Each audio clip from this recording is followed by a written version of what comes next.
The champagne glass slipped from my fingers before I even realized what was happening. The crystal shattered against the polished marble floor of the Riverside Country Club, sending tiny fragments skittering across the room like scattered diamonds. But the sound was nothing compared to the silence that followed my sister Rachel's announcement. "Emma's too broken to have kids anyway," she had said, her hand resting protectively on her 7-month belly, her voice carrying that sweet, concerned tone she'd perfected over the years. "It's probably for the best, really. Some people just aren't meant to be mothers." 35 pairs of eyes turned to stare at me, their expressions ranging from pity to uncomfortable curiosity. The baby shower decorations suddenly felt suffocating. Pink and gold balloons bobbed gently overhead, mocking me with their cheerful optimism. The gift table overflowed with tiny clothes and toys, each one a reminder of what I'd been desperately wanting for 3 years. Before we jump back in, tell us where you're tuning in from, and if this story touches you, make sure you're subscribed, because tomorrow, I've saved something extra special for you. I stood frozen in that moment, surrounded by the women of Riverside, Ohio, watching as my sister's words settled over the room like a toxic cloud. This wasn't the first time Rachel had said something cutting about my fertility struggles, but it was the first time she'd done it so publicly, so deliberately. The worst part was the timing. Just 2 hours earlier, I'd received a phone call that would change everything. But Rachel didn't know that yet. None of them did. The drive to Riverside, that morning had been filled with a nervous energy I couldn't quite shake. I'd made this trip from my Cleveland apartment dozens of times over the past few months, each visit to my hometown feeling more strained than the last. The familiar route along State Route 2 usually calmed me, watching the suburbs give way to farmland, then back to the manicured lawns and white picket fences of my childhood neighborhood.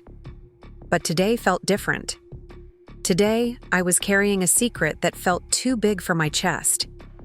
My phone had buzzed just as I was pulling into the country club parking lot, Dr. Patricia Williams' office. I almost didn't answer, assuming it was just a routine follow-up call about my latest appointment.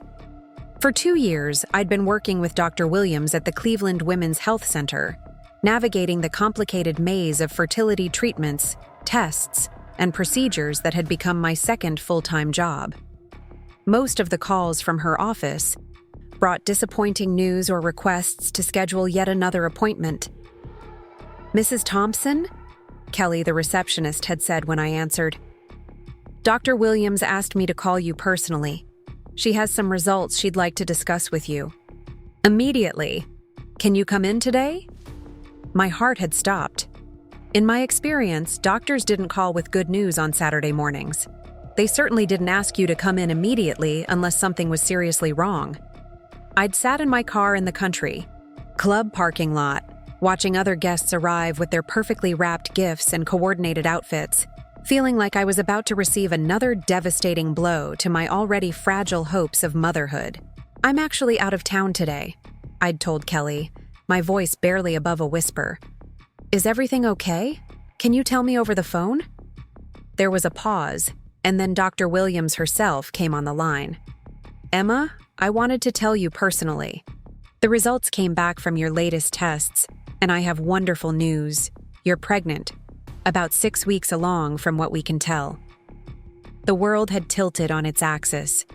After 3 years of trying, after countless negative pregnancy tests, after being told by multiple doctors that my chances were slim due to polycystic ovary syndrome and endometriosis, after my sister's constant comments about my broken reproductive system, I was finally pregnant. I was going to be a mother. I'd sat in that parking lot for 20 minutes, crying tears of joy and disbelief, before finally composing myself enough to walk into Rachel's baby shower. The irony wasn't lost on me. Here I was, finally carrying the child I'd dreamed of, walking into a celebration of my sister's fertility, while she remained completely unaware that her favorite topic of mockery was about to become irrelevant. Rachel had always been the golden child. 2 years younger than me, she'd sailed through life with an ease that made everything look effortless. She'd met David in college, married him in a Pinterest-perfect wedding, bought a beautiful house on Oak Street just 3 blocks from our childhood home, and produced her first child, little Sophia, with what seemed like minimal effort. Now, at 28, she was expecting her second baby, a boy they'd already named Michael. Meanwhile, I'd struggled through my 20s, bouncing between relationships, career changes, and the growing realization that the traditional path everyone expected me to follow wasn't working out the way it was supposed to. When I finally met Alex 3 years ago, I thought I'd found my person. Alex was kind, patient, and supportive through all the medical appointments and fertility treatments. But even with the perfect partner, my body seemed determined to deny me the one thing I wanted most. Rachel had never been cruel about it exactly. She was too smart for outright cruelty. Instead, she'd perfected the art of concerned commentary, wrapping her barbs in sisterly worry and unsolicited advice. "Maybe you're trying too hard," she'd say, while bouncing Sophia on her hip. "Some women just need to relax and let it happen, naturally." Or, "Have you considered that maybe this is the universe's way of telling you to focus on your career instead?" The comments had gotten worse over the past year, especially as my fertility treatments became more intensive and expensive. Rachel seemed to take my struggles as a personal affront, as if my inability to conceive easily somehow diminished her own achievements. She'd started making jokes about my biological clock and suggesting that I should just adopt if I was so desperate for a baby. But today's comment was different. Today, in front of our entire extended family, our mother's friends, and half the women from our high school class, Rachel had decided to announce that I was too broken to have children. The casual cruelty of it took my breath away. The implication that my infertility was somehow a moral failing, that I wasn't meant to be a mother, that it was for the best that I couldn't have children. The silence stretched on as I stood there, champagne soaking into my dress shoes, glass scattered around my feet. I could see my mother, Linda, at the next table, her face flushed with embarrassment and anger. She'd been supportive of my fertility journey, driving me to appointments when Alex couldn't get off work, researching treatments and specialists, even helping with the mounting medical bills. To hear her younger daughter dismiss my pain so callously in front of everyone we knew was clearly mortifying for her. My Aunt Susan was staring at Rachel with undisguised shock. Susan had struggled with infertility herself in the 80s, before the treatments we have now were available. She'd eventually adopted my cousin Jessica, but I knew she understood the pain of wanting a child and feeling like your body was betraying you. Her expression suggested she was reconsidering her opinion of her favorite niece. Preparing and narrating this story took us a lot of time, so if you are enjoying it, subscribe to our channel. It means a lot to us. Now back to the story. Rachel, for her part, seemed to realize she'd gone too far. Her face had gone pale, and she was looking around the room with growing panic as she registered the horrified expressions surrounding her. "I didn't mean," she started, but I held up my hand to stop her. "No," I said, my voice surprisingly steady. "You meant exactly what you said. You've been saying it for months, just usually not in front of this many witnesses." The room was so quiet I could hear the air conditioning humming overhead. Someone's phone buzzed, the sound unnaturally loud in the silence. I could feel my cheeks burning with humiliation, but underneath the embarrassment, something else was building, a kind of clarity I hadn't felt in years. "Emma, please," Rachel said, her voice taking on that pleading tone she'd used as a child when she'd gotten caught doing something wrong. "You're being too sensitive. I was just trying to help you accept reality." Accept reality. As if the reality of my fertility struggles wasn't something I lived with every single day. As if I hadn't spent the last 3 years accepting one disappointing reality after another. as if I hadn't already grieved the easy path to motherhood that she'd taken for granted. But here's the thing about reality. Sometimes it changes when you least expect it. Sometimes the phone call you've been waiting for comes on the worst possible day, in the most ironic possible circumstances. Sometimes you find out you're carrying a miracle just hours before someone tells a room full of people that you're too broken to deserve one. I looked at Rachel, really looked at her, and for the first time in my adult life, I saw her clearly. Not as my little sister, not as the golden child, not as the person whose approval I'd been chasing for 31 years. I saw her as she really was. A woman so insecure about her own worth that she needed to diminish mine to feel better about herself. A person who had turned my pain into her entertainment, my struggles into her superiority. The realization was liberating and devastating at the same time. This was my sister, the person who was supposed to love me unconditionally, who was supposed to celebrate my victories and support me through my defeats. Instead, she'd turned my most vulnerable moment into a public spectacle, my deepest pain, into a punchline. I bent down and started picking up the larger pieces of broken glass, partly to give myself something to do with my hands, partly to avoid looking at the sea of faces staring at me with varying degrees of pity and curiosity.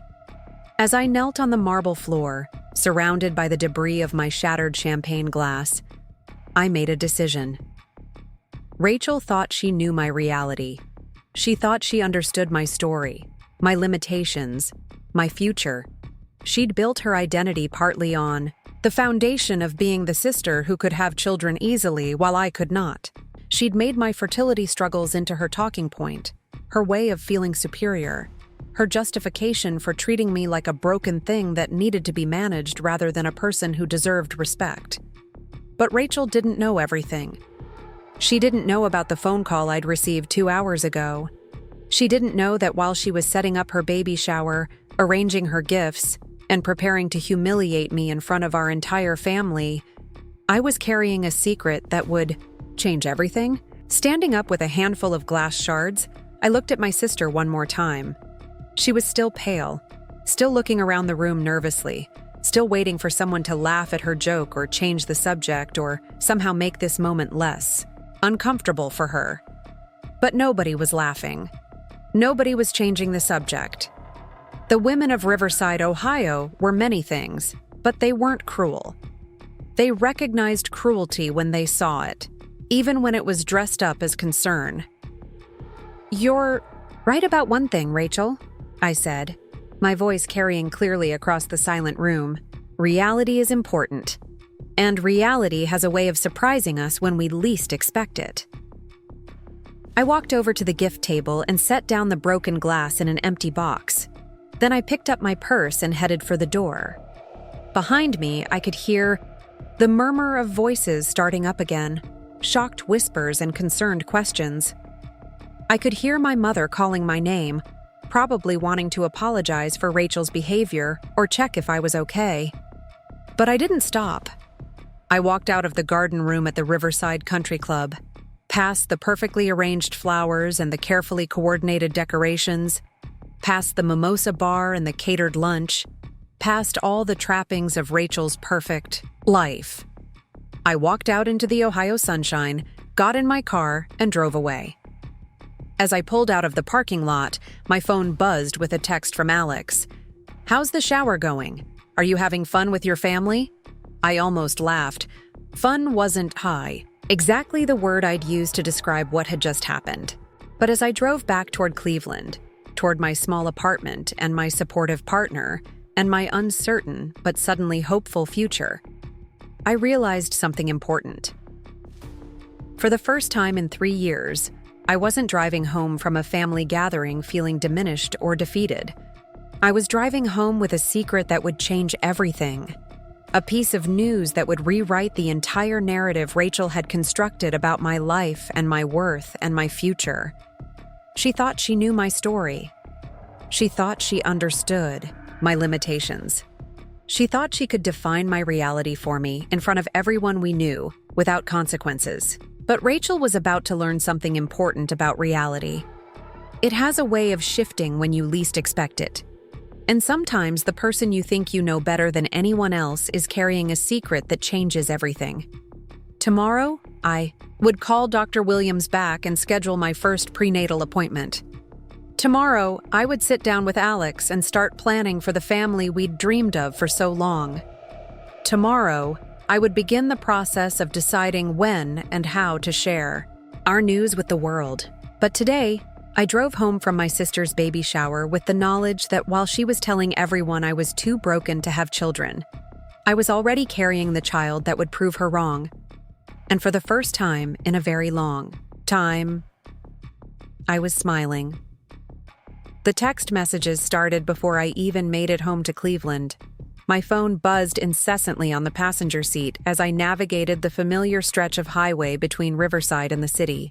I ignored them until I was safely parked in my apartment complex, then scrolled through the notifications with a mixture of dread and curiosity. The first was from my mother. "Emma, honey, please call me. Rachel feels terrible about what happened. She didn't mean it the way it sounded." Even through text, I could hear the exhaustion in Linda's voice. My mother had spent 31 years mediating between Rachel and me, always trying to smooth over the sharp edges of our relationship, always asking me to be the bigger person, because Rachel was younger, more sensitive, less capable of handling conflict.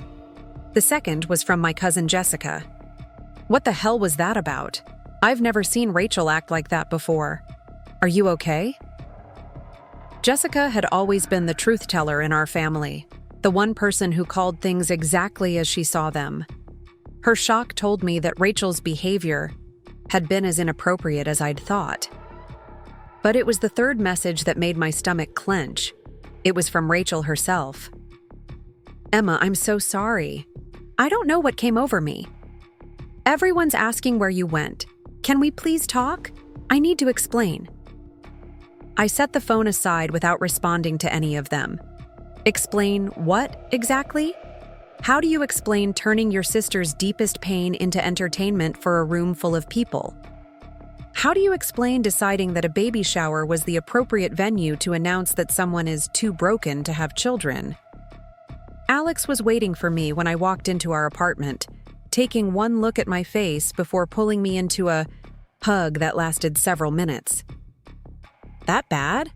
they asked, and I realized I was crying without having noticed when it started. "Worse," I managed, then spent the next hour recounting the entire horrible scene while Alex listened with growing outrage. By the time I finished, they were pacing around our small living room, running their hands through their hair in frustration. "She said that in front of everyone? In front of your entire family?" Alex's voice was tight with controlled anger. "Emma, that's not just cruel. It's abusive. That's the kind of thing that damages relationships forever." I nodded, feeling exhausted suddenly. The worst part is, this isn't new. She's been making comments like this for months. Today was just the first time she had an audience. Alex sat down beside me on our worn couch, taking my hands in theirs. "You know what she said isn't true, right? You're not broken, Emma. You're dealing with a medical condition, not a character flaw. There's a huge difference." "I know that intellectually," I said, wiping my eyes with the back of my hand. "But when someone keeps telling you something, especially someone who's supposed to love you, it starts to feel true anyway." That's when I remembered the phone call from Dr. Williams. In the chaos and humiliation of the baby shower, I'd almost forgotten the most important news of my life. I looked at Alex, feeling a smile tugging at the corners of my mouth despite everything that had happened. "There's something I need to tell you," I said, and watched as Alex's expression shifted from concern to curiosity. "Dr. Williams called me this morning, right before I went into the shower." Alex's eyes widened. "And? I'm pregnant." The words felt surreal coming out of my mouth, like I was talking about someone else's life. 6 weeks along. The silence that followed was different from the horrible silence at the baby shower. This was the kind of silence that comes before joy, before celebration, before everything changes. Alex stared at me for a long moment, their face cycling through disbelief, hope, and finally, pure happiness. "Are you serious? You're actually pregnant?" Alex's voice was barely above a whisper, as if speaking too loudly might make it untrue. I nodded, laughing and crying at the same time. After 3 years, after all the treatments and disappointments and Rachel's comments about being broken, it finally happened. "I'm going to have a baby." Alex swept me up in their arms, spinning me around our tiny living room while I laughed for what felt like the first time in months. When they finally set me down, both of us were crying happy tears. "This is incredible," Alex said, their hands gently touching my still flat stomach. "We're going to be parents. We're actually going to be parents." The irony of the timing wasn't lost on either of us. While Rachel was announcing to a room full of people that I was too broken to have children, I was already carrying the baby that would prove her wrong. While she was building her identity around being the sister who could reproduce easily while I could not, I was quietly growing the child that would change everything. "When do you want to tell people?" Alex asked. And I felt my smile fade a little as reality set in. "I want to wait," I said slowly. "At least until we get through the first trimester. You know how many miscarriages happen in the first 12 weeks, especially for someone with my medical history." Alex nodded understandingly. "Whatever you're comfortable with. But Emma, this is going to drive Rachel crazy when she finds out. After what she said today." "Good," I said, surprising myself with the vehemence in my voice. "Let it drive her crazy. For 3 years, she's used my fertility struggles as her personal entertainment. She's made jokes about my biological clock, suggested I should just give up and adopt, treated my desire to have children like it was some kind of character flaw. Today, she crossed a line I didn't even know existed." Over the next few days, the calls and texts from my family continued. My mother called daily, each conversation a variation of the same theme. Rachel felt terrible. Rachel didn't mean it. Rachel was just stressed about the pregnancy and the shower and hadn't been thinking clearly. Could I please consider forgiving her, for the sake of family harmony? My father called exactly once, his discomfort with emotional conversations obvious even through the phone. "Your mother says there was some kind of disagreement at Rachel's party," he said, his voice carefully neutral. "Maybe you girls should work it out between yourselves." Typical Bob Collins. Avoid conflict at all costs, delegate all emotional labor to the women in the family, and pretend that calling Rachel's public humiliation of me a disagreement was somehow helpful. I told him I was fine and ended the call as quickly as possible. But it was the voicemail from Rachel herself that finally pushed me over the edge. I'd been avoiding her calls for 3 days when she left a 15-minute message that started with tears and apologies and gradually shifted into something much more revealing. "Emma, please call me back. I know you're mad, but you're being really unfair. I was just trying to help you face reality. Everyone's been tiptoeing around your fertility issues for years, but nobody wants to say what we're all thinking.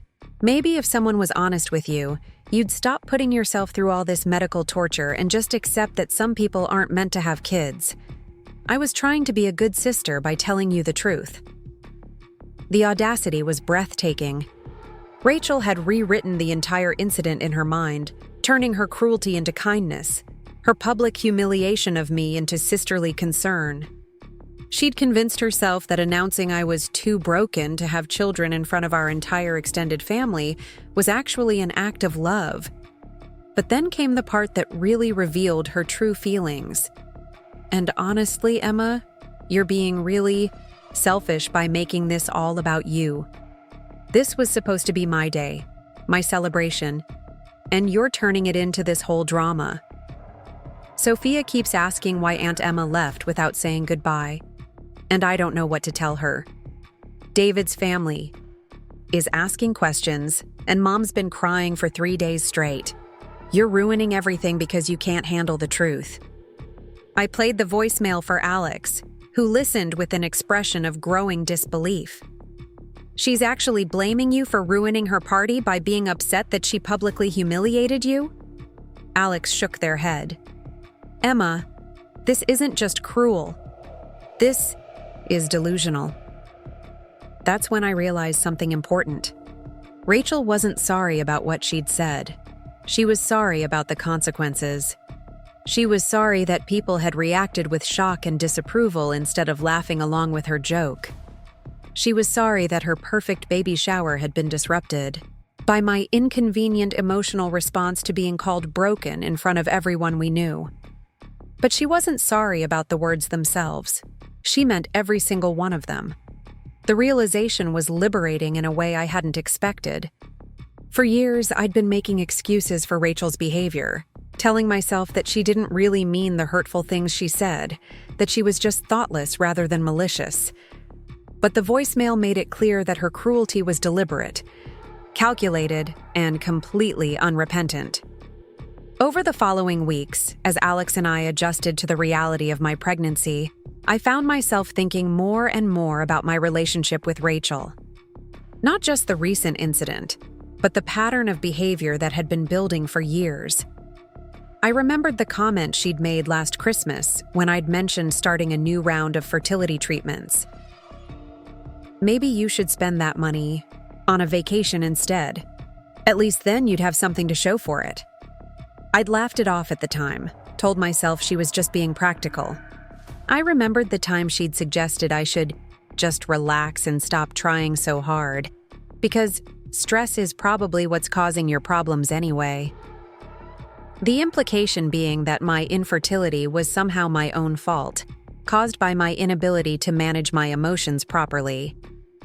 I remembered the way she'd started every pregnancy announcement, every baby-related conversation, every discussion of her children with a careful glance in my direction, as if she was gauging how much my pain might interfere with her joy. And then, when my pain became inconvenient or uncomfortable, she'd started treating it like a character flaw rather than a medical condition. The pattern was clear once I started looking for it. Rachel had built her identity as a mother partly on the foundation of my inability to become one. She needed me to be the broken sister so she could be the successful one. She needed my struggles to highlight her achievements.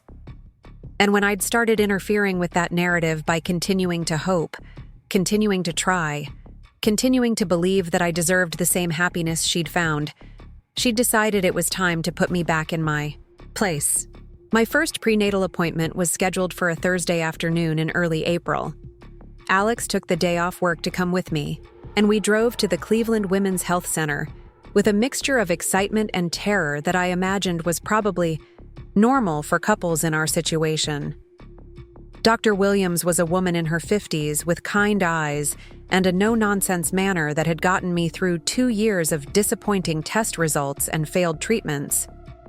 She'd been the first doctor to take my fertility concerns seriously, the first to acknowledge that my PCOS and endometriosis were real obstacles rather than excuses, the first to treat me like a person rather than a problem to be solved.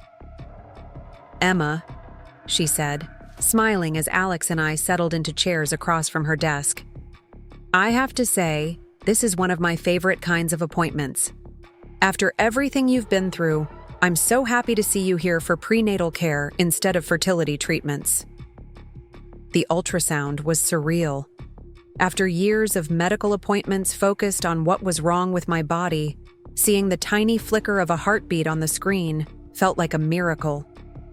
Alex squeezed my hand so tightly I thought they might cut off circulation, both of us staring at the grainy black and white image that represented everything we'd been hoping for.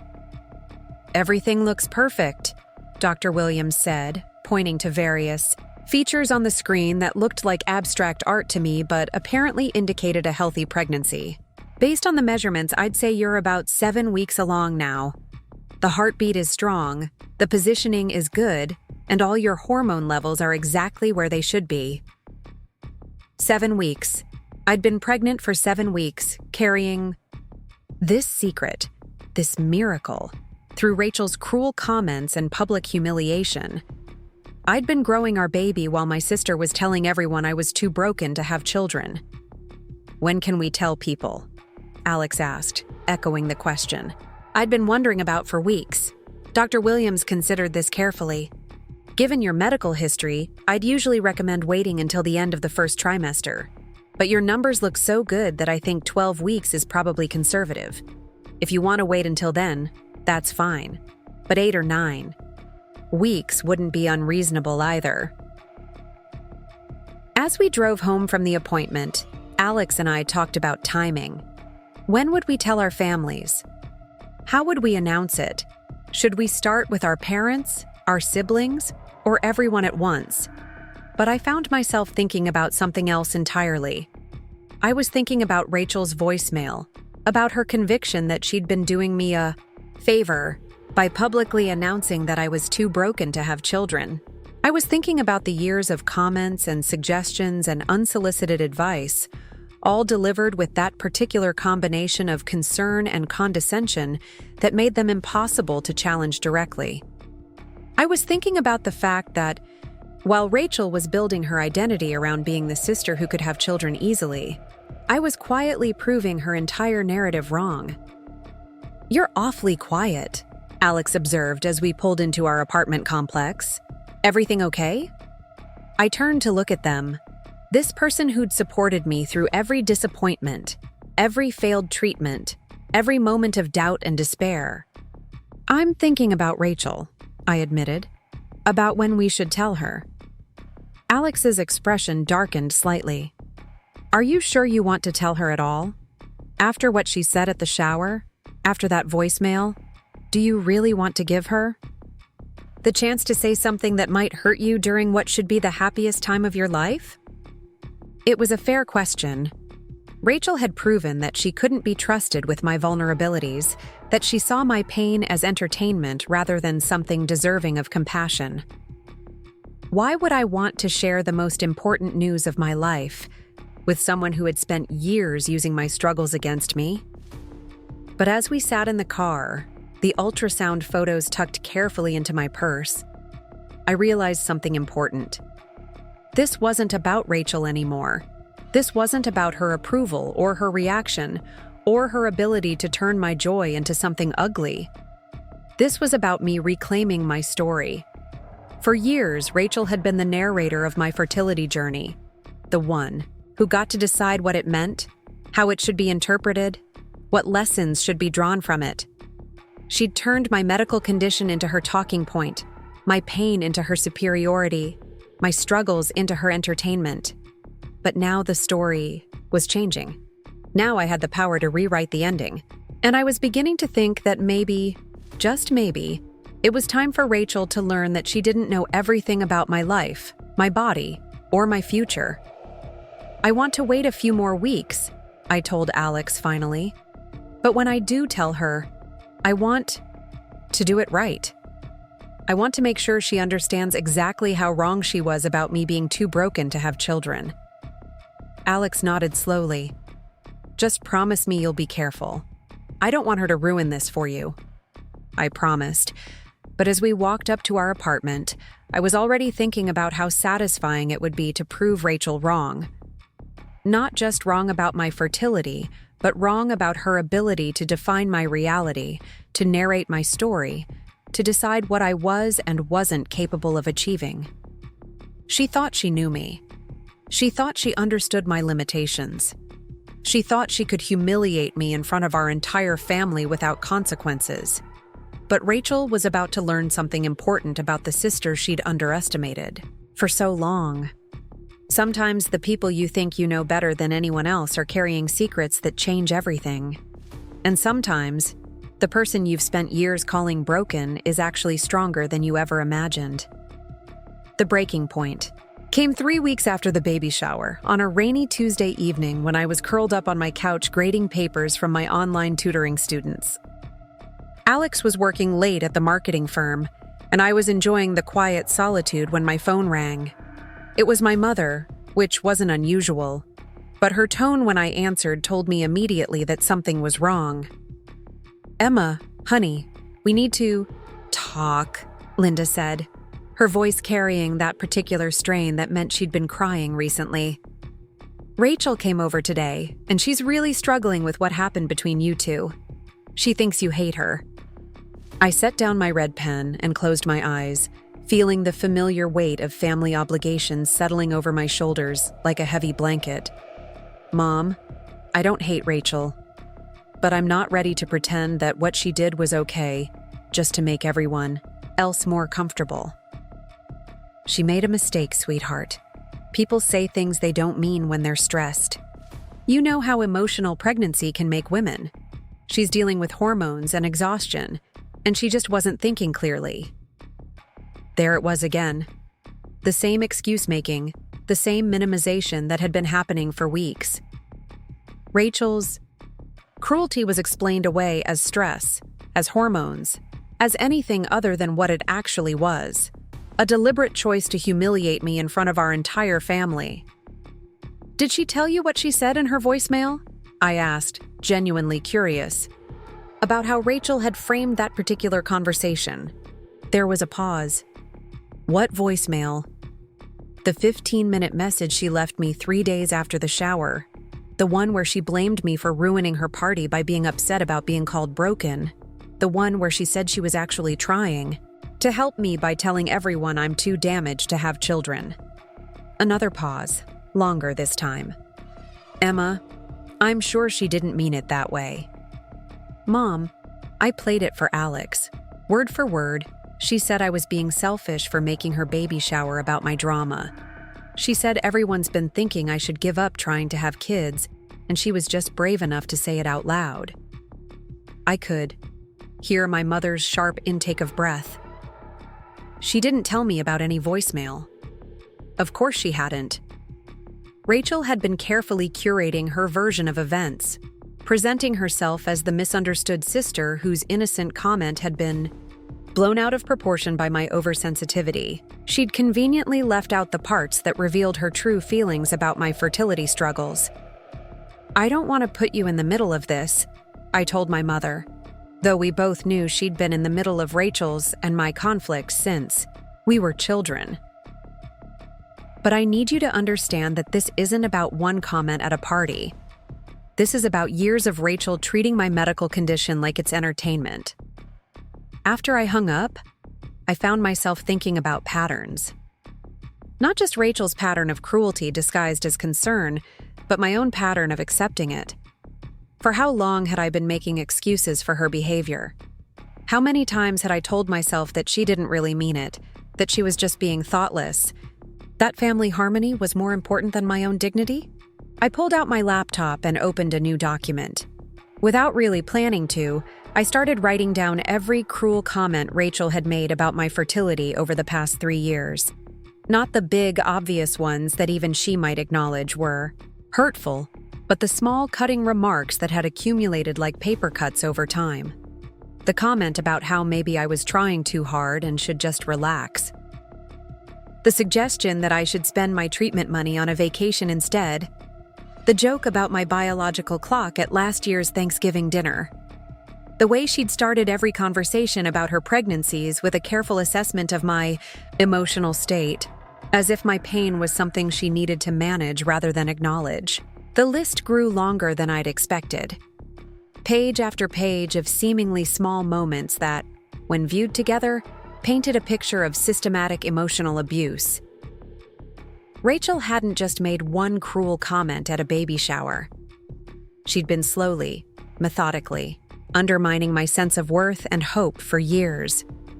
But there was something else I noticed as I wrote, a pattern in my own responses that made me uncomfortable to acknowledge. Every time Rachel had made one of these comments, I'd laughed it off, changed the subject, or made excuses for her behavior. I'd trained everyone around us, including myself, to treat her cruelty as normal, acceptable, just part of who she was. I'd been complicit in my own diminishment.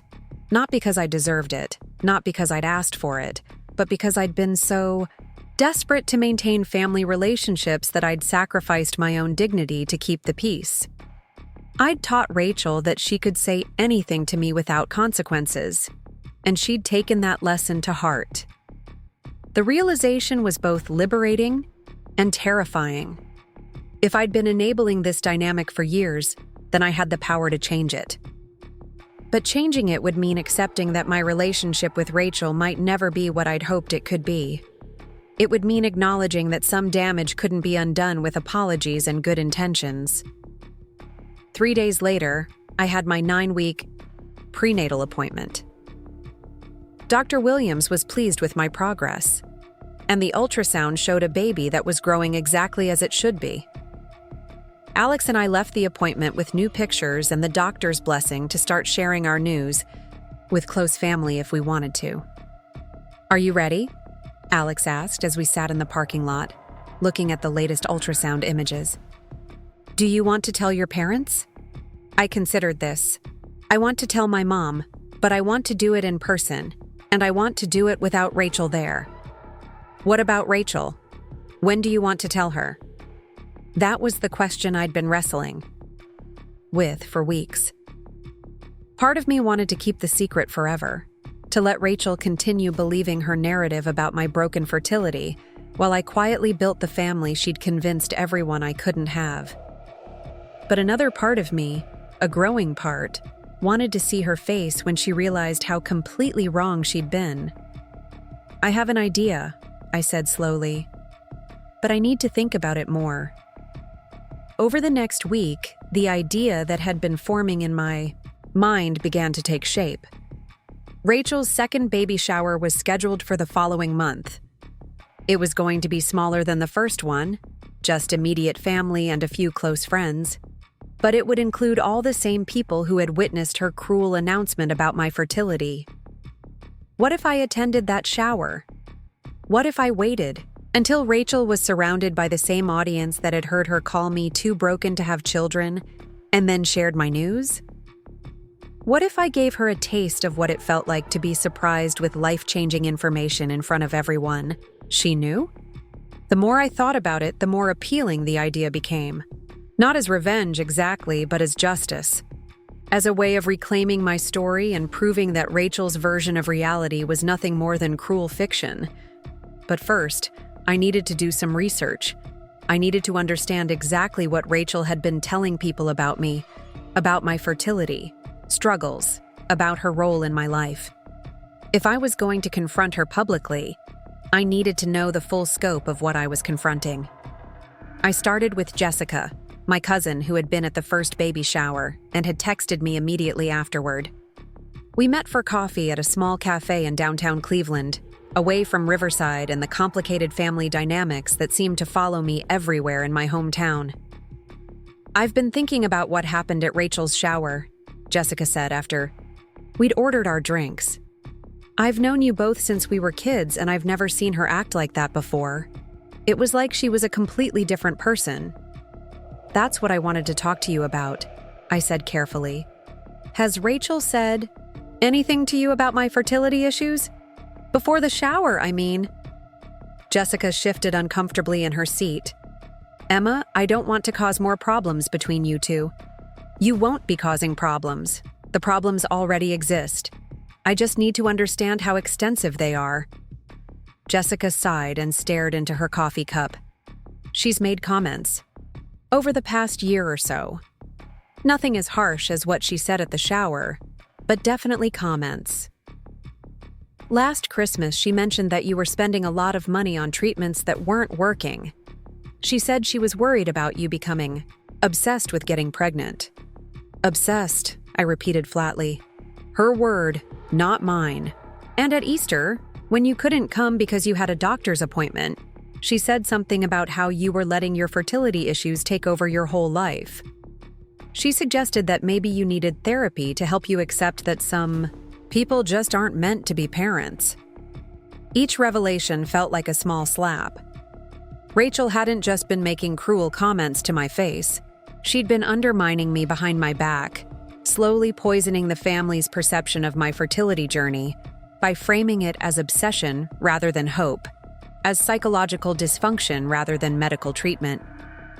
"There's more," Jessica said reluctantly, At the baby shower before you arrived, she was talking to some of the older women about how worried she was about you. She said you'd been struggling with depression and that your fertility treatments were making you unstable. My coffee cup rattled against the saucer as I set it down with shaking hands. She told them I was unstable? She framed it as concern, like she was the worried sister trying to get support for her mentally ill sibling. But Emma, I've known you your whole life. You're not unstable. You're dealing with a medical condition and the stress of expensive treatments, but that's not the same thing as mental illness. The picture was becoming clearer, and it was uglier than I'd imagined. Rachel hadn't just been making offhand, cruel comments about my fertility. She'd been conducting a systematic campaign to reframe my medical struggles as psychological problems, my hope as obsession, my desire for children as evidence of mental instability. She'd been laying the groundwork for months, maybe years, to justify the kind of public humiliation she'd delivered at her baby shower. By the time she announced that I was too broken to have children, she'd already convinced half the family that my fertility struggles were really mental health issues that needed intervention rather than support. Jessica, I said carefully, if I told you something in confidence, would you keep it between us until I was ready to share it more widely? Of course. What is it? I pulled out my phone and showed her the latest ultrasound picture. I'm 10 weeks pregnant. Jessica's eyes widened, and for a moment she stared at the image without speaking. Then she looked up at me with an expression of pure amazement. Emma, this is incredible. When did you find out? The morning of Rachel's first baby shower. Dr. Williams called me with the test results right before I walked into the party. So you were pregnant when Rachel said you were too broken to have children? I nodded. She made that announcement while I was literally carrying the baby that proves her wrong about everything. Jessica sat back in her chair, shaking her head in disbelief. The irony is unreal, but Emma, this is wonderful news. Why haven't you told anyone yet? I wanted to wait until I was through the first trimester. But also, I've been thinking about how I want to handle this with Rachel. She's spent months telling everyone that I'm obsessed, unstable, too broken to be a mother. I want her to understand how wrong she was, not just about my fertility, but about her right to define my reality for other people. What are you thinking of doing? I told Jessica about my idea for Rachel's second baby shower, about waiting until she was surrounded by the same people who had witnessed her cruelty, and then sharing my news. Jessica listened with growing excitement. It's perfect, she said when I finished. Not cruel, just perfectly ironic. She made your fertility issues public, so it's only fair that your success gets to be public too. You don't think it's too much? Too calculated? Jessica shook her head emphatically. Emma, what she did to you was calculated. She spent months undermining you to the family, then chose the most public possible moment to humiliate you. You sharing good news at a family gathering isn't revenge, it's just truth. Over the following days, I had similar conversations with other family members. My Aunt Susan confirmed that Rachel had been expressing concern about my mental state for months. My cousin Mark mentioned that Rachel had suggested I might need professional help to deal with my unhealthy fixation on having children. Each conversation revealed another piece of Rachel's systematic campaign against me. She'd been working for months to reframe my fertility struggles as mental health issues, my hope as delusion, my medical treatments as evidence of instability. By the time she made her announcement at the baby shower, she'd laid so much groundwork that some family members weren't even surprised by her cruelty. But there was something else I discovered during these conversations. The family members who had watched Rachel's behavior over the years weren't as convinced by her narrative as she seemed to think. Several people mentioned feeling uncomfortable with her comments about me, even if they hadn't spoken up at the time. Others had noticed the pattern of cruelty, but hadn't known how to address it without causing family drama. Rachel's campaign against me hadn't been as successful as she'd thought.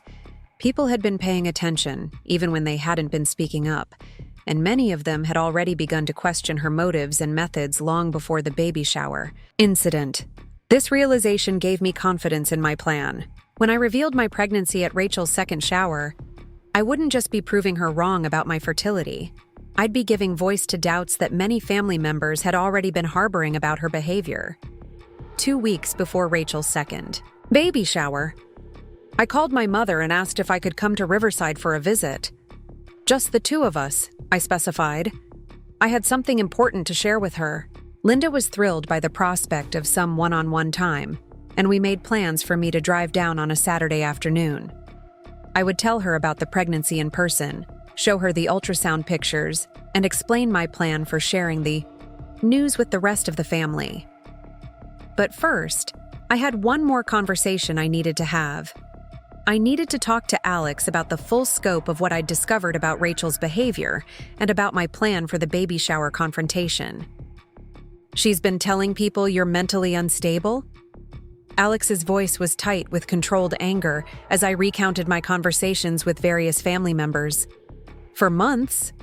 She framed it as concern, but yes, she's been systematically undermining my credibility and my mental health in preparation for exactly the kind of public humiliation she delivered at the shower.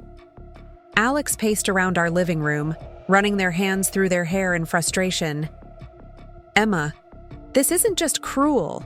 This is psychological warfare. She's been gaslighting not just you, but your entire family." "I know.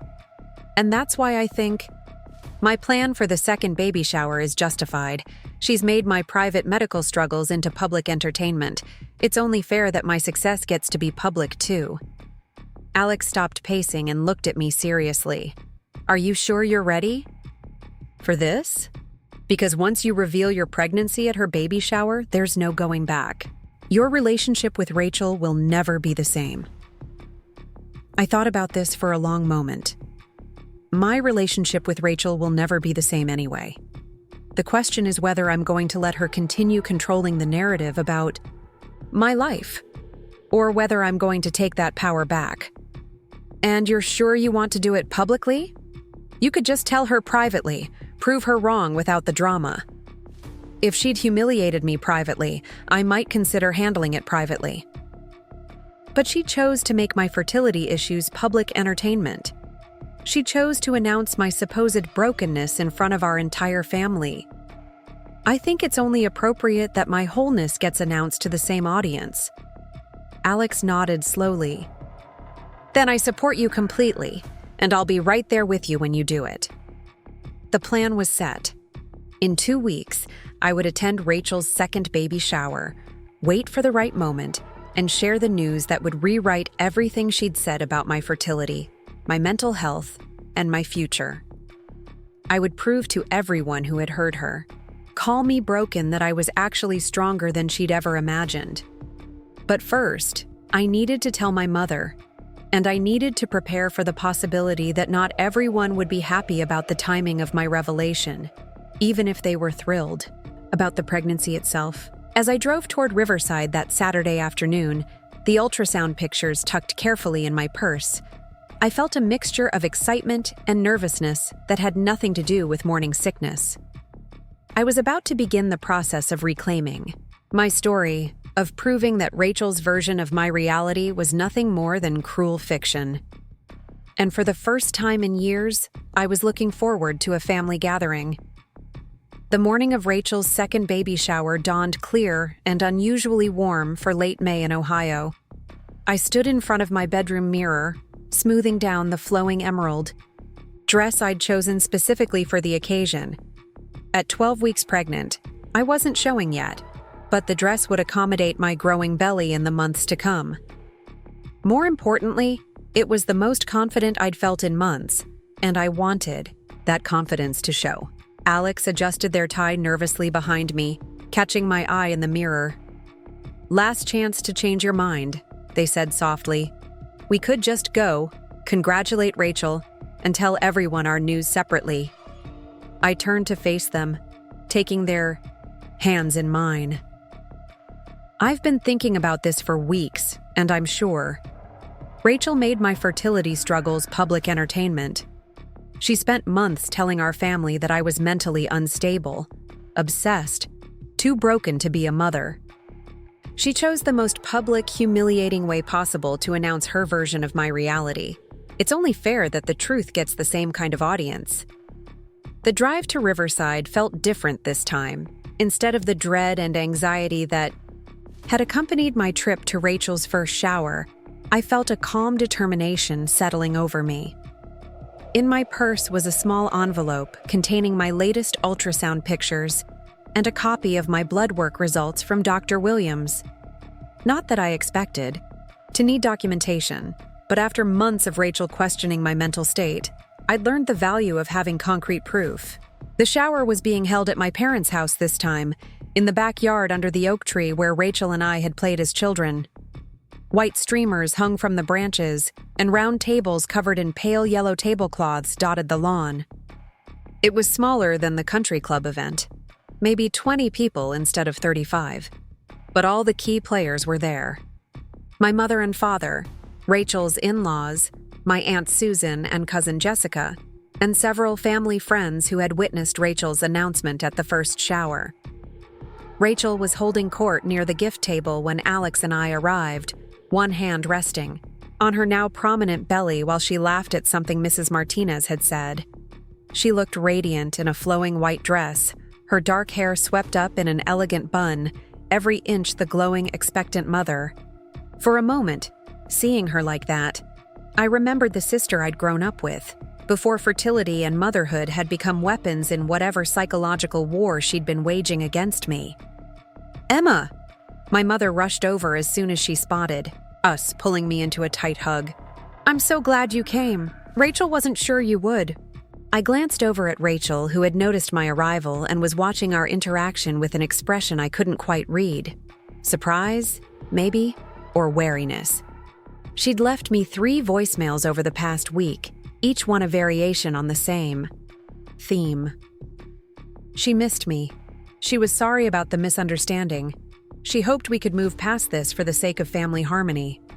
But notably, none of the messages had included an actual apology for calling me broken in front of everyone we knew. "Oh, of course I came," I told my mother, loud enough for Rachel to hear. I wouldn't miss celebrating my sister's pregnancy. The first hour passed pleasantly enough. I made small talk with relatives, admired the baby clothes Rachel had received as gifts, and carefully avoided any topic that might lead to discussion of my own fertility struggles. Alex stayed close to my side, a steady, supportive presence that helped keep my nerves in check. But I was waiting for the right moment, the perfect opportunity to share my news in a way that would have maximum impact. I wanted the same audience that had heard Rachel's cruel announcement to hear my response. I wanted the moment to be undeniable, unavoidable, impossible to dismiss or minimize. The opportunity came when my Aunt Susan asked Rachel to tell everyone about the baby's name. It was the same kind of attention-gathering moment that had preceded Rachel's announcement about my supposed brokenness at the first shower. The conversations around the yard gradually quieted as people turned their attention to the expectant mother.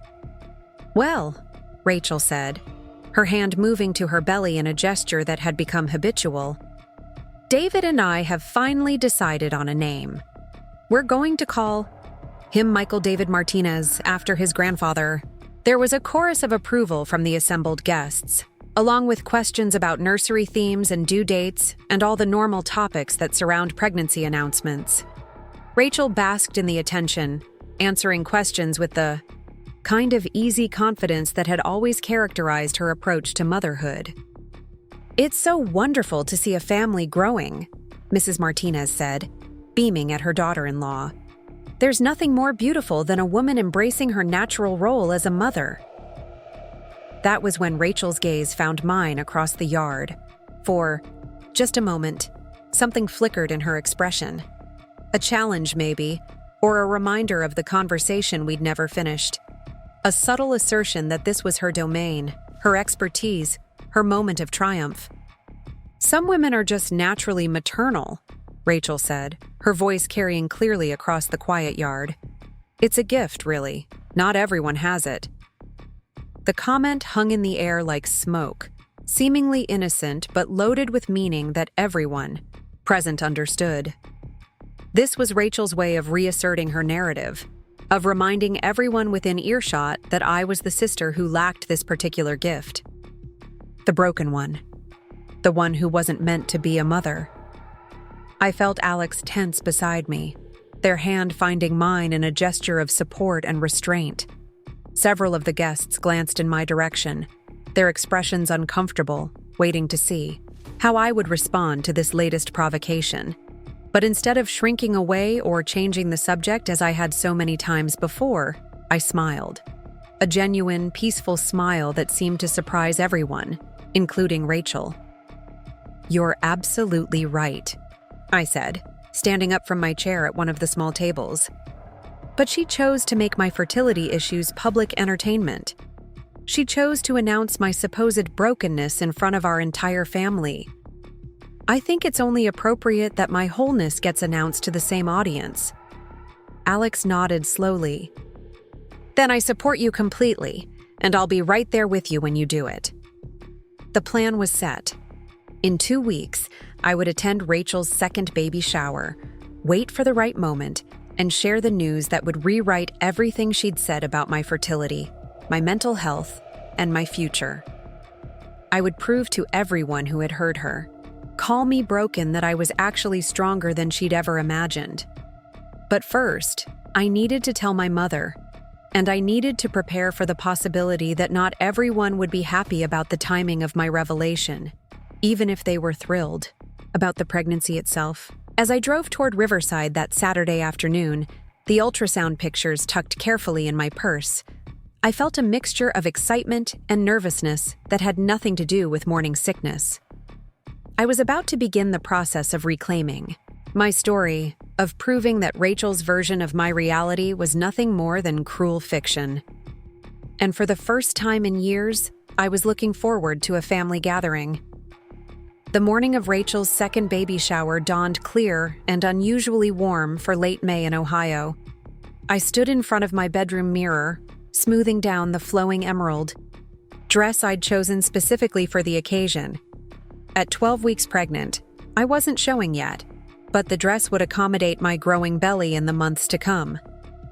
More importantly, it was the most confident I'd felt in months, and I wanted that confidence to show.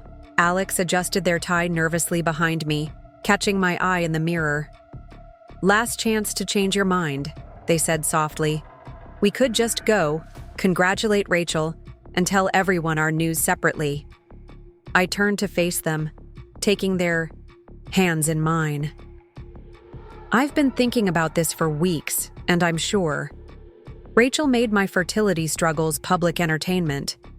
She spent months telling our family that I was mentally unstable, obsessed, too broken to be a mother.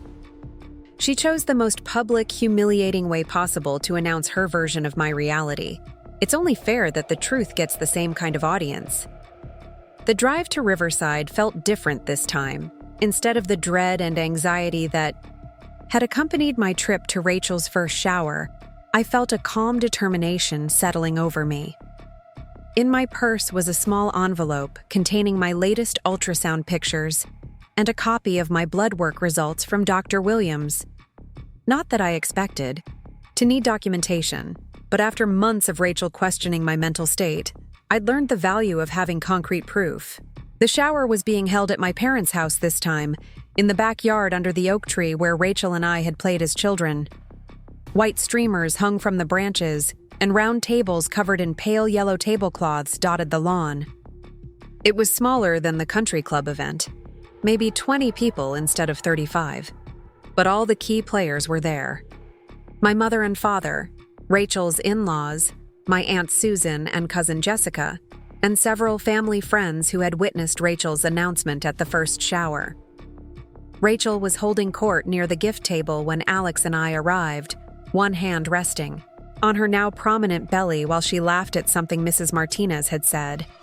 She looked radiant in a flowing white dress, her dark hair swept up in an elegant bun, every inch the glowing, expectant mother.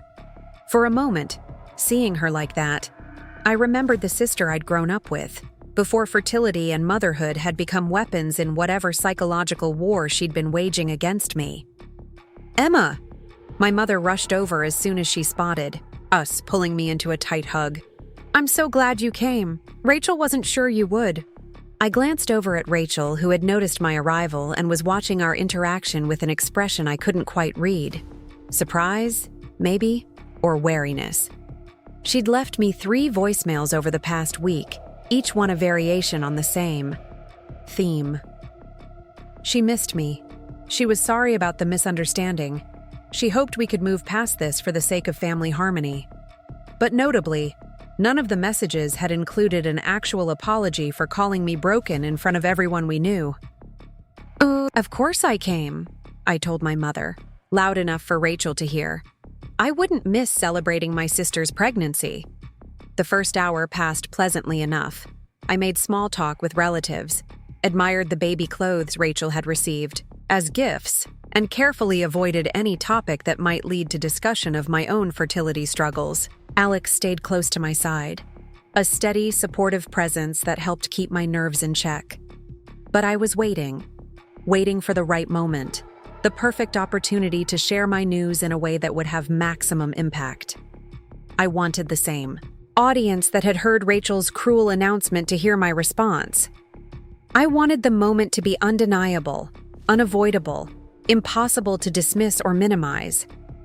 The opportunity came when my Aunt Susan asked Rachel to tell everyone about the baby's name. It was the same kind of attention-gathering moment that had preceded Rachel's announcement about my supposed brokenness at the first shower. The conversations around the yard gradually quieted as people turned their attention to the expectant mother.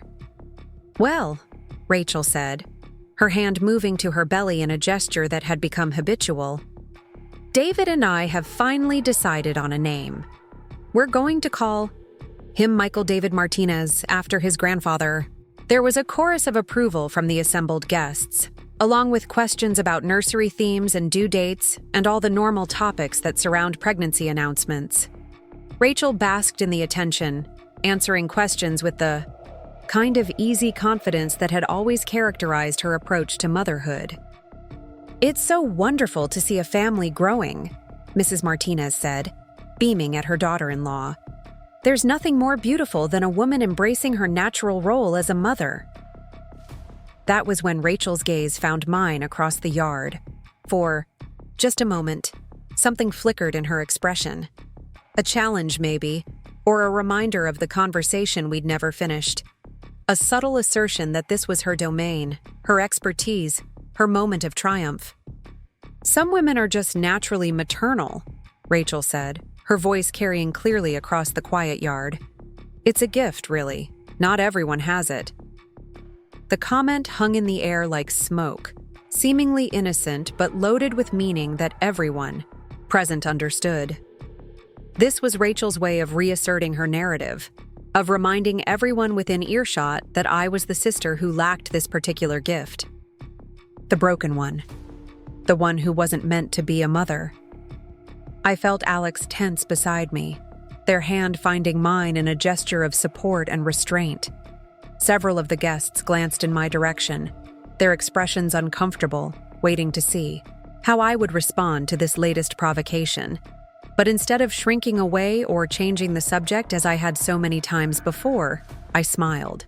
A genuine, peaceful smile that seemed to surprise everyone, including Rachel. "You're absolutely right," I said, standing up from my chair at one of the small tables. "That's not love, Rachel. That's cruelty dressed up as concern." "I never meant to hurt you," she whispered, tears starting to form in her eyes. "Yes, you did," I said simply. "Maybe not consciously, but yes, you did. You meant to put me in my place, to remind me that you were the successful sister and I was the broken one. You meant to hurt me, Rachel. You just didn't expect there to be consequences." My mother stepped forward, her expression torn between joy at my pregnancy and distress at the confrontation unfolding in her backyard. "Girls, maybe we should continue this conversation inside." Actually, Mom, I think we're done here, said, tucking the ultrasound picture back into my purse. I came to share my good news with the family, and I've done that. I also wanted Rachel to understand that her version of my reality was fiction, and I think I've made that clear too. I turned to address the rest of the guests, who were still watching the scene with rapt attention. Thank you all for being here to celebrate both pregnancies. It means the world to Alex and me to have your support as we start this journey. As Alex and I made our way toward the house, preparing to leave, Rachel called out behind us. Emma, wait, please. Can we talk? I stopped and turned back to her, this sister who had shaped so much of my self-perception over the years. She looked genuinely distressed now, tears streaming down her face, her perfect baby shower makeup ruined.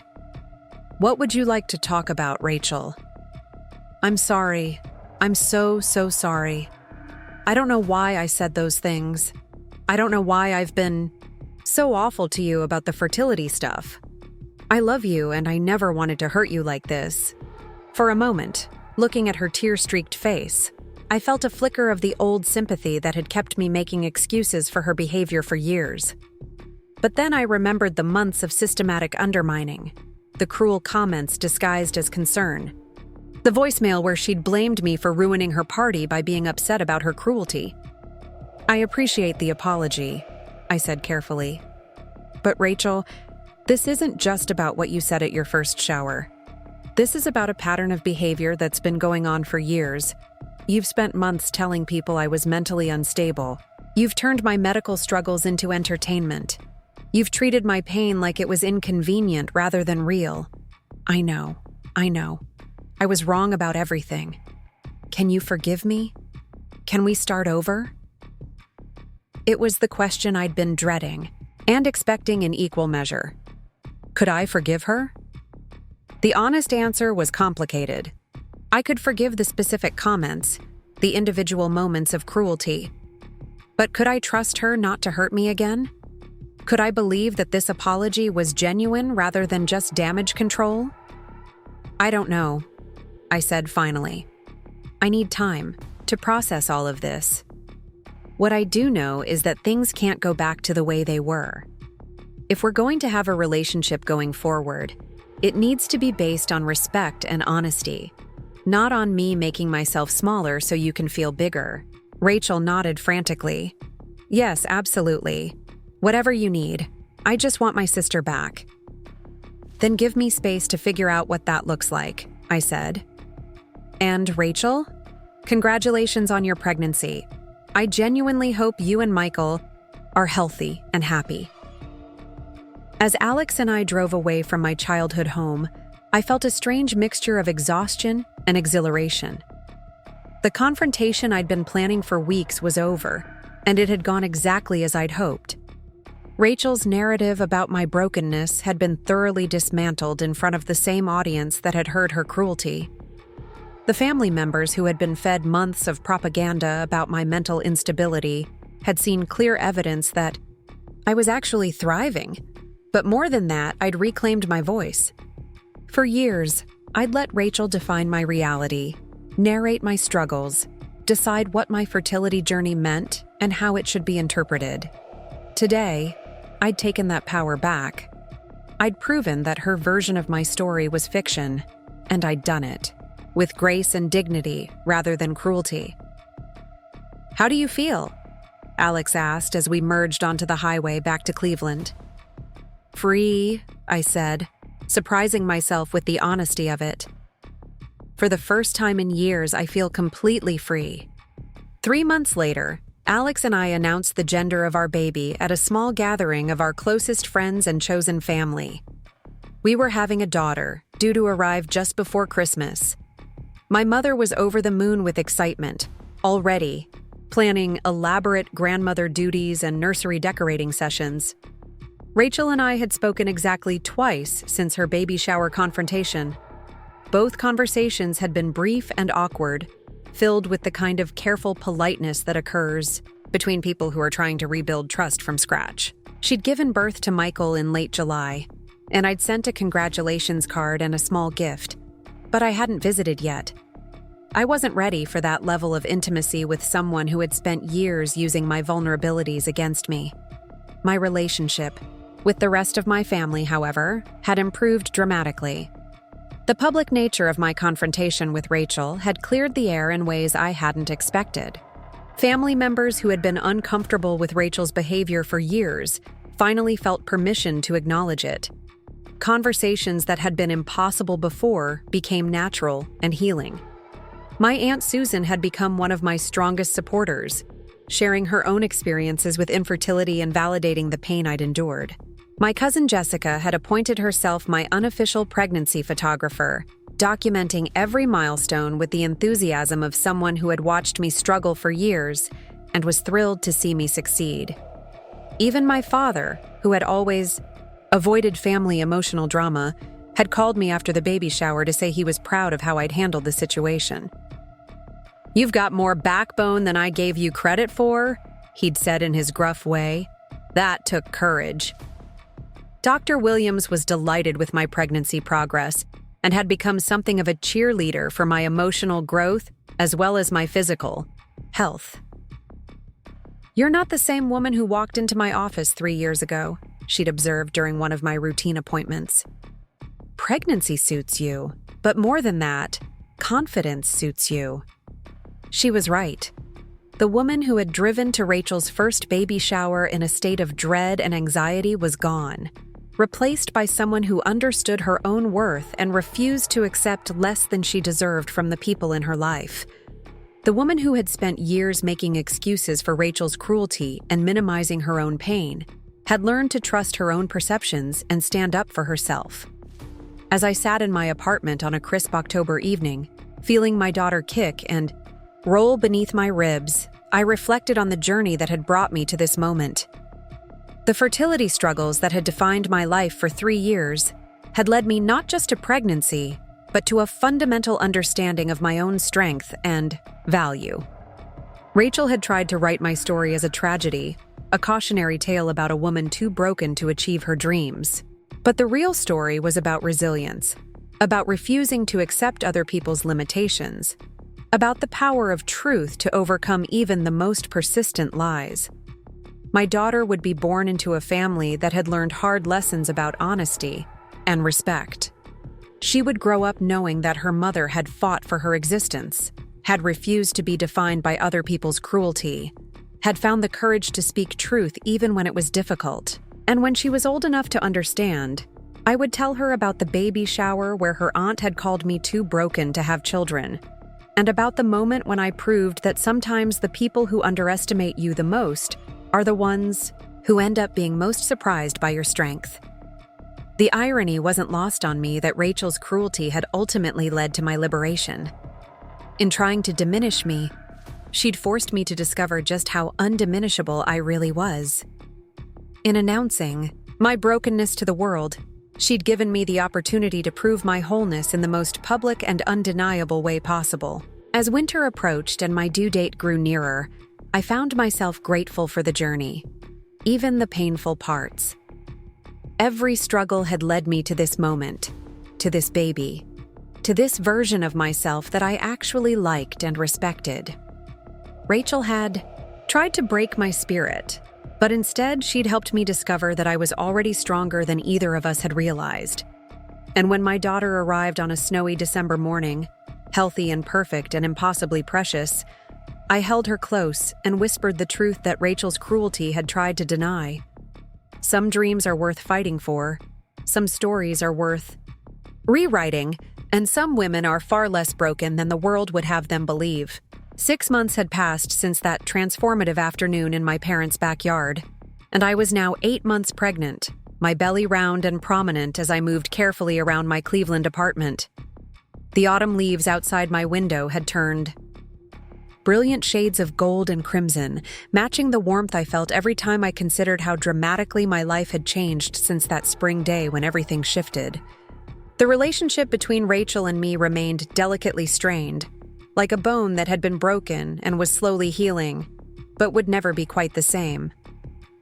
We spoke occasionally, brief conversations that skated around the surface of our shared history without diving into the deeper waters of what had really happened between us. She had given birth to Michael in July, a healthy baby boy who looked exactly like his father, and I had sent the obligatory congratulations card with a small gift. But I hadn't visited, hadn't held my nephew, hadn't pretended that everything was back to normal because it wasn't and might never be again. The space between us wasn't filled with anger anymore, which surprised me. I had expected to carry resentment for months or even years, but instead, I found myself feeling something closer to indifference. Rachel had lost the power to hurt me, because I had finally stopped giving her that power. Her opinions about my life, my choices, my worth, no longer held the weight they once had. I had learned to trust my own voice above hers, and that shift had been more liberating than any apology could have been. Alex had been my constant companion through this journey of emotional growth and physical change. They attended every doctor's appointment, assembled the crib we'd bought at a secondhand store, and listened patiently as I processed the complex feelings that arose around my changing relationship with my family. When I worried that I was being too harsh with Rachel, Alex reminded me gently that protecting my peace wasn't cruelty, it was wisdom. When I felt guilty for not visiting my nephew, they helped me understand that boundaries weren't punishments, they were necessities. The pregnancy itself had been remarkably smooth, as if my body was finally cooperating after years of struggle. Dr. Williams was pleased with every checkup, and I had grown to love these appointments that marked the steady progress toward motherhood. Each ultrasound revealed new details about my daughter, who appeared to be healthy and active, already showing what seemed like a strong personality even in the womb. I had chosen not to find out her name until she was born, wanting to meet her first and see what she looked like before deciding what to call her. Alex and I had a list of possibilities, names that felt strong and hopeful, names that would remind her that she was wanted, planned for, cherished even before her first breath. The nursery was small but perfect, painted in soft sage green with white furniture that would grow with her. I had hung photographs on the walls, not just ultrasound pictures but images that told the story of how much she was already loved.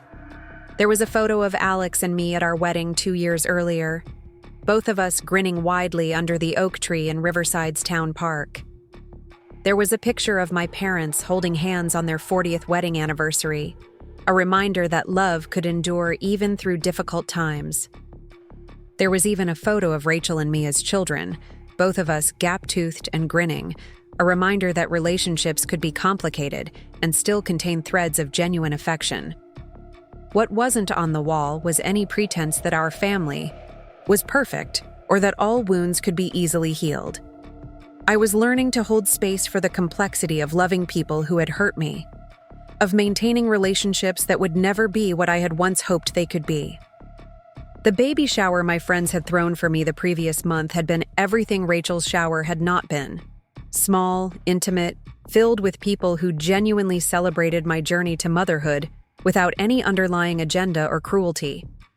Maya, my closest friend from work, had organized the whole thing, insisting that I deserved to be celebrated after everything I had been through.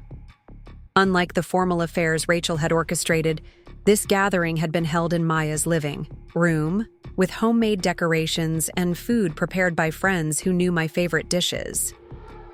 The gifts had been practical and thoughtful, chosen by people who understood that this baby represented years of hope and struggle, not just another milestone in an easy life.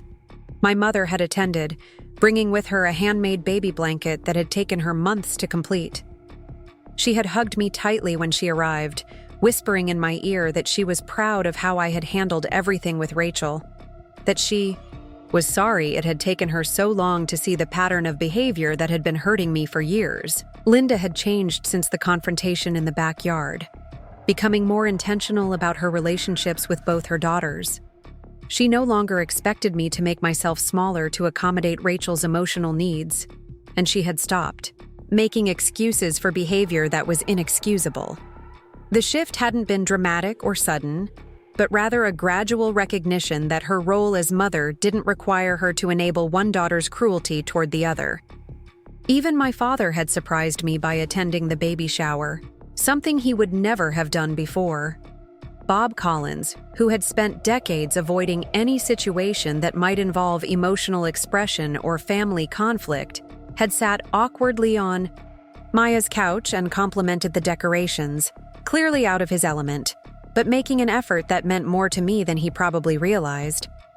"I know I haven't always been good at this family stuff," he had told me privately during the party, his weathered hands fidgeting with his coffee cup. "But I want you to know that I see what happened with Rachel, and I'm proud of you for standing up for yourself. That took courage, and I respect that." It was perhaps the most emotionally honest conversation I had ever had with my father, and it had left me feeling seen by him in a way I hadn't experienced since childhood. The relationships that had surprised me most, though, were the ones with extended family members who had witnessed the confrontation at Rachel's shower. Instead of the awkwardness I had expected, I found that many of them had reached out to offer support and validation.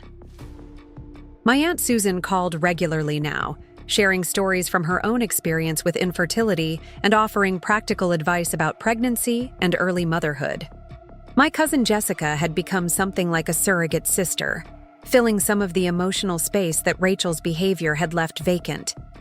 Even more distant relatives had made unexpected gestures of connection. My great-aunt Margaret, who rarely spoke at family gatherings, had sent me a card with a handwritten note explaining that she had been watching Rachel's treatment of me for years and was glad someone had finally spoken up. "Some people," she had written in her careful script, "mistake kindness for weakness, but you showed them the difference." These connections had helped me understand something important about family dynamics that I had missed for years.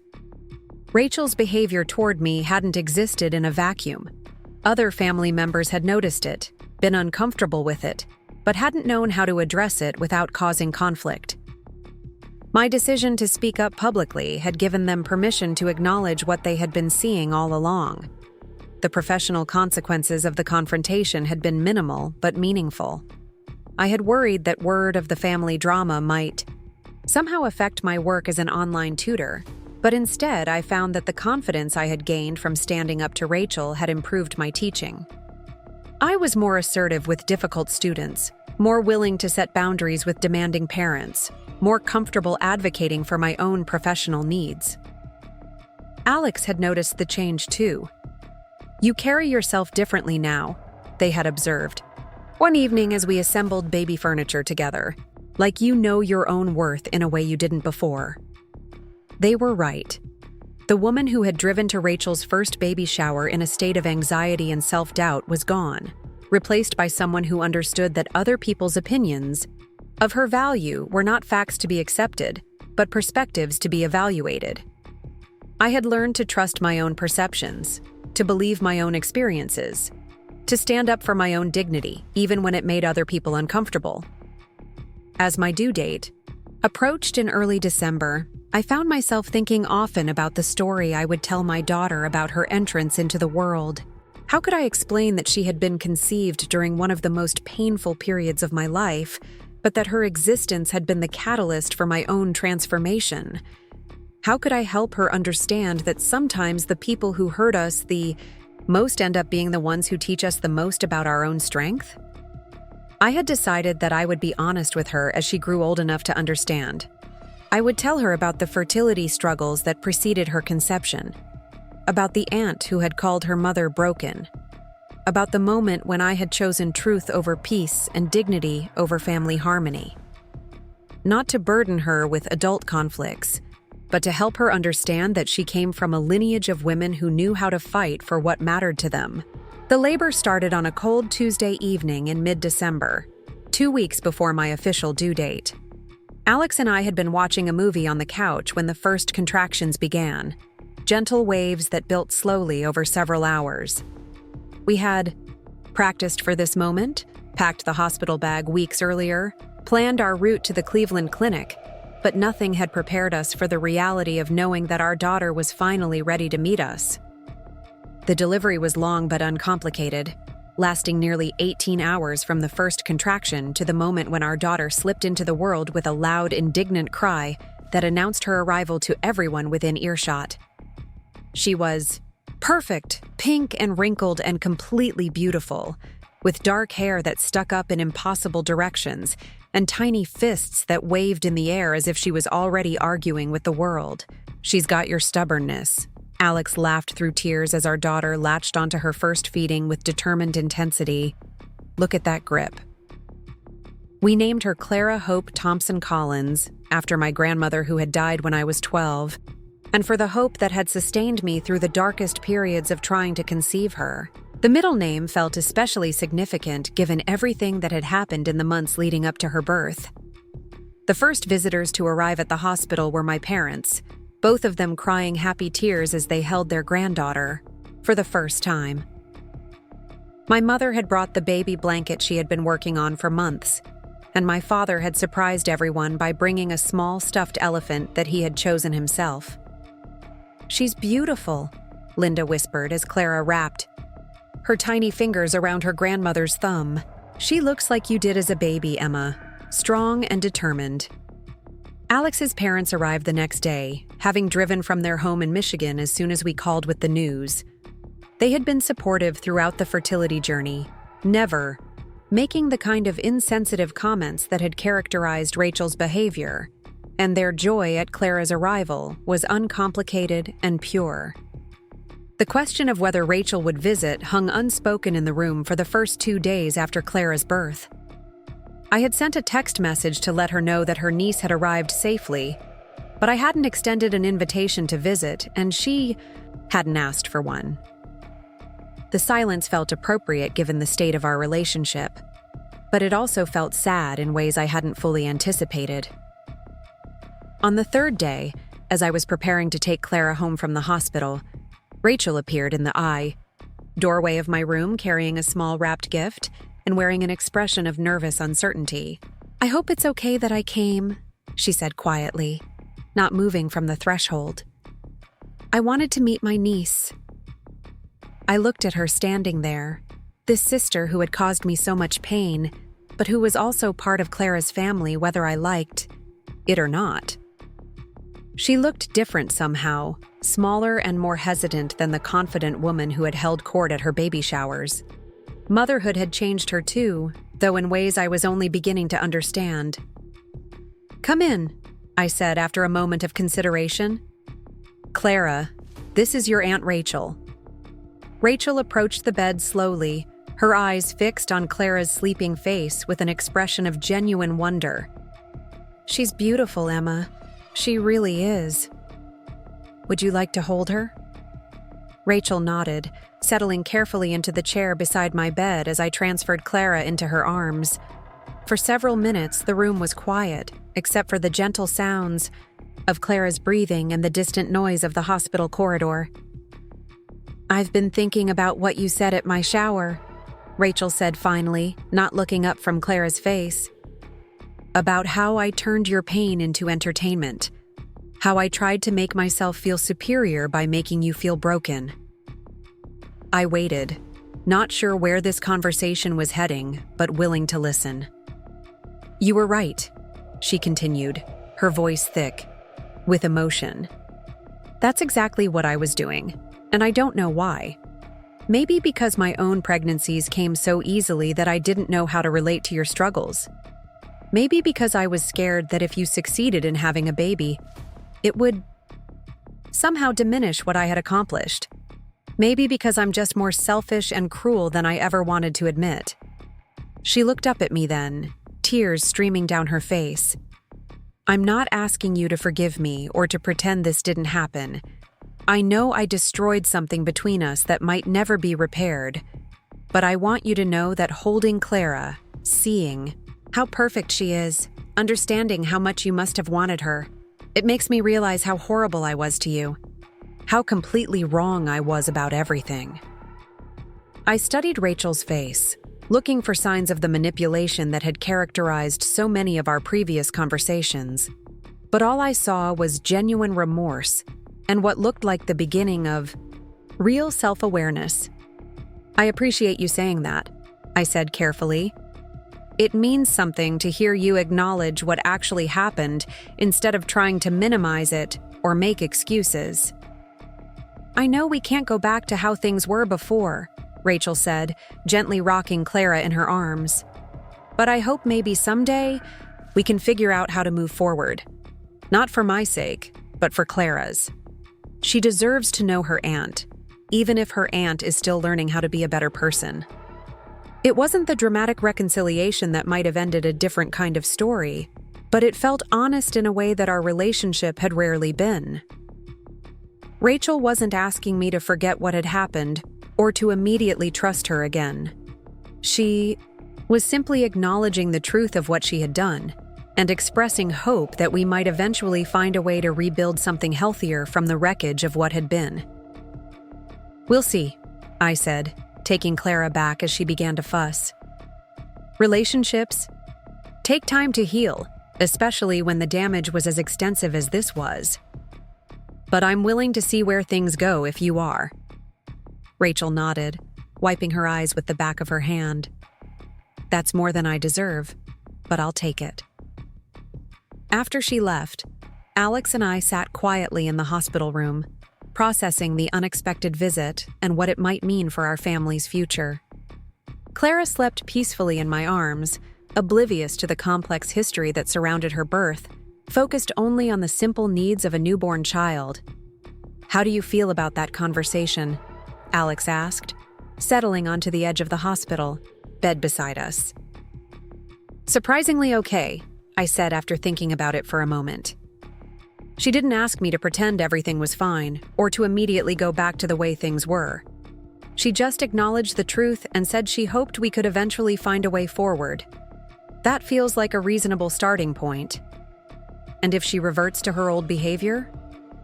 Then I'll handle it the same way I handled it at the baby shower, with honesty and boundaries, and without apology for protecting myself and my family. The truth was that I no longer feared Rachel's ability to hurt me because I had learned something crucial about my own resilience.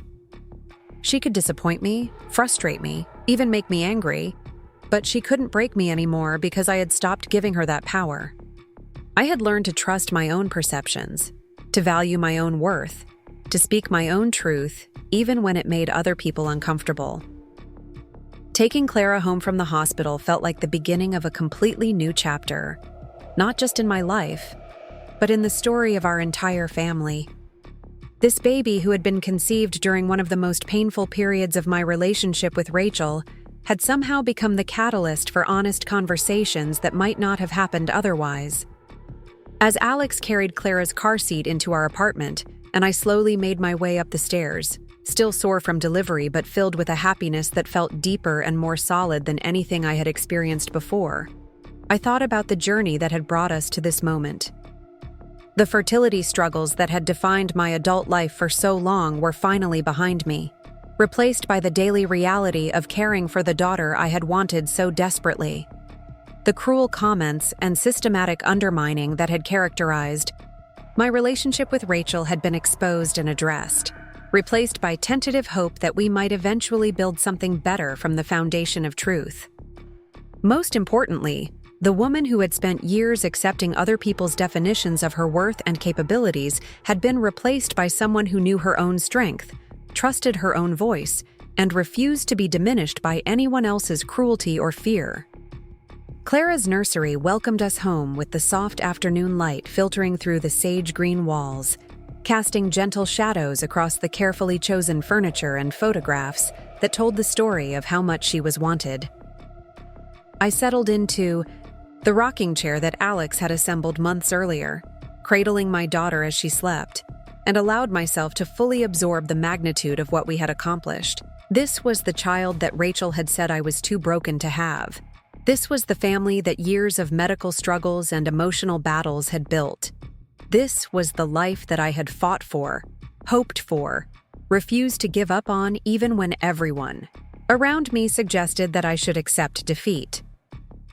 As the weeks passed and Clara began to establish her own routines and personality, I found myself marveling at how different my experience of new motherhood was from what I had expected. Instead of the overwhelming anxiety I had feared after years of fertility struggles, I felt a calm confidence that surprised me. I trusted my instincts with Clara in ways I had never trusted my instincts about anything else. Perhaps because the journey to bring her into the world had required me to develop such a strong sense of my own capabilities and worth. The relationship with Rachel evolved slowly, carefully, like two people learning to walk together after a serious injury. She visited occasionally, always calling first, always respecting the boundaries I had established. She brought appropriate gifts, asked permission before holding Clara, and avoided the kind of unsolicited advice that had characterized her previous interactions with me. More importantly, she had begun to acknowledge her own behavior in ways that felt genuine rather than performative. When Clara was 6 weeks old and going through a particularly fussy period, Rachel mentioned that she had been reading about infant development and had learned about the concept of wonder weeks, periods when babies are developing rapidly and often become more difficult to soothe. I wish I had known more about this kind of thing when I was making all those comments about your fertility journey, she said quietly as we watched Clara fuss in my arms. I think I was so focused on my own experiences being easy that I never really tried to understand what yours was like. It wasn't a dramatic apology, but it was the kind of ongoing acknowledgement that suggested real change rather than temporary guilt. Rachel was beginning to understand that her previous behavior had been rooted in a fundamental lack of empathy and imagination about experiences different from her own. The extended family had also shifted in response to Clara's arrival and the honesty that had characterized the months leading up to her birth. Family gatherings were more authentic now, less focused on maintaining pleasant facades and more focused on genuine connection. People asked real questions and gave honest answers, and the quality of our relationships improved even as some of the superficial harmony was lost. My mother had become a devoted grandmother, visiting weekly to help with Clara and to maintain the stronger relationship we had built since the confrontation with Rachel. She brought homemade meals and practical gifts, but more importantly, she brought consistent emotional support that acknowledged the difficulty of new motherhood without minimizing my capabilities. My father had surprised everyone by becoming completely smitten with his granddaughter, spending entire visits holding her and talking to her in a gentle voice that none of us had heard before. "She's got your determination," he told me one afternoon as Clara gripped his finger with remarkable strength for such a tiny person. "That's going to serve her well in life." Alex had stepped into parenthood with the same steady support they had provided throughout the fertility journey, taking turns with night feedings and diaper changes without complaint, celebrating every small milestone as if Clara had accomplished something remarkable simply by existing. But perhaps the most meaningful validation came from Dr. Williams during Clara's 2-month checkup. As she examined my healthy, thriving daughter, she looked up at me with a smile that held years of shared struggle and ultimate triumph. "You know," she said as Clara kicked vigorously on the examination table. "In all my years of practice, some of my favorite success stories are the ones like yours. Not just because the medical outcome was positive, but because of how the journey changed the parents. You're not the same woman who walked into my office 3 years ago, wondering if you'd ever be able to have children." She was right. The woman who had accepted Rachel's cruel comments as unfortunate but unavoidable was gone, replaced by someone who understood that she deserved respect and kindness from the people in her life. The woman who had made herself smaller to accommodate other people's comfort had learned to take up the space she deserved. The woman who had doubted her own worth and capabilities had discovered reserves of strength and resilience she hadn't known she possessed. As spring arrived and Clara began to smile and interact more with the world around her, I found myself thinking often about the story I would tell her about her early life. How could I explain that she had been born into A family that was learning how to love more honestly, how to communicate more directly, how to handle conflict with grace rather than avoidance. I had decided that when she was old enough to understand, I would tell her about the baby shower where her aunt had called her mother broken, and about the moment when I had chosen truth over peace. Not to burden her with adult conflicts, but to help her understand that she came from a lineage of women who knew how to fight for what mattered to them, who refused to be defined by other people's limitations or fears. I would tell her about the years of medical appointments and treatments that had preceded her conception, about the hope that had sustained me through disappointment after disappointment, about the moment when Dr. Williams had called with the news that would change everything. I would help her understand that her existence was not accidental or casual, but the result of years of intentional effort and unwavering determination. Most importantly, I would teach her that her worth was not dependent on other people's approval or understanding, that her voice mattered regardless of whether other people wanted to hear it, that her dreams were valid regardless of whether other people thought they were achievable. On a warm evening in late May, almost exactly a year after the confrontation at Rachel's baby shower, I sat in Clara's nursery as she slept peacefully in her crib, her dark hair now long enough to curl at the edges, her face peaceful and content.